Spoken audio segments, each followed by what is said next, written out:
sesini aç. Buluyorsunuz seni göreyim. Yürekteki bar sırlarımı bugün sana aytıp gideyim. Sensin beni ayağım. Sensin beni gereğim. Şular sözler sana aytayım. Sensin beni suygen yüreğim. Sensin beni ayağım. Sensin beni gereğim. Şular sözler sana aytayım. Sensin beni suygen yüreğim.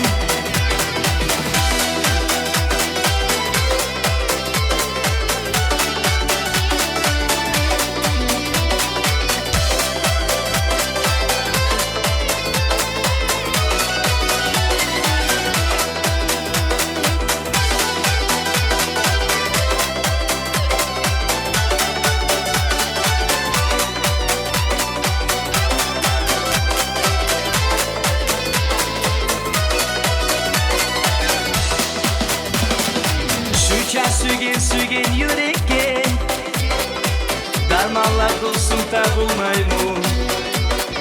Seni bulan bir şey yaşama. Allah bizge yasu yazmayım.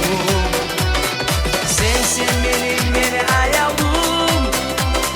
Sensin beni gereğim. Şular sözler sana aytayım. Sensin beni suygen yüreğim.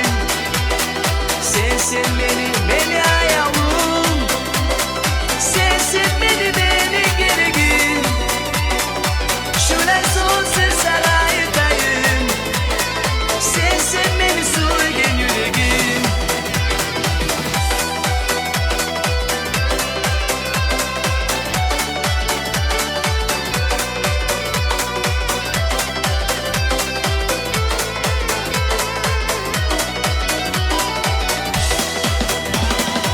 Seni arayıp uyumur gözlerim.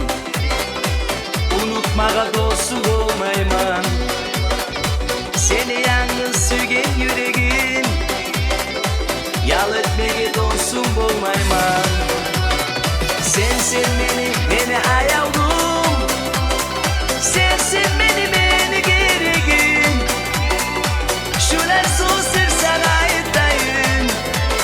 Sensin beni suygen yüreğim. Sensin beni